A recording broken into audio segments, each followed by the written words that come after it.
So I flipped through your blogs and I latched on to the one about skydiving because I went skydiving, I think 4 years ago, maybe. And I was just reading what you were talking about the safety and the free falling. And a few months ago, as I was working through something, a limiting belief for myself with my mentor, I told her, I'm like, I have a feeling that either I'm floating, which I always tell my husband's like, anybody can float. I'm like, I do not float. I cannot float. It's like, you could float if you just lay in the water and stop moving. And that became like a mental and also emotional image for me. When I would get calm, I would immediately start moving. And you can't float that way. And then at the same time, I was having these just random connections, people talking about skydiving. Or has anybody here gone skydiving? I'm like, yeah, I have. And they're like, are you nuts? You just, the normal conversation you get when somebody said, have you gone skydiving? And I said, yes. Or I said, oh, I jumped out of a plane once. That was kind of scary. And neither of these places hold certainty for me, but I am better at skydiving than I am at floating. And I just was kind of thinking through it. Like, what is it about? Like, it's almost like in the floating, I needed this level of certainty. Like, I'm not going to drown. Nothing's going to bite me in the butt, whatever. Whereas with the skydiving, I was like, I've got enough certainty here that I'm okay with it. Like, even though they make you sign that little thing that says you could die from this, it won't be your fault, even if it's our fault.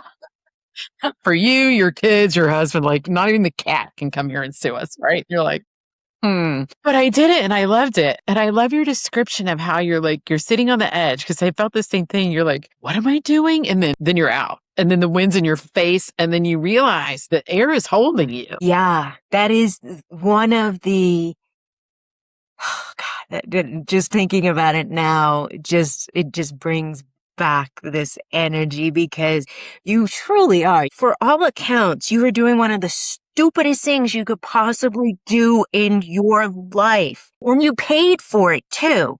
So the fact that you are going to step out of a perfectly good plane with the hope that your chute is going to open is whacked. It really is. But you get out there and you always think about it because you see it in movies. And yes, when you are free falling, yeah, you are just going through the sky.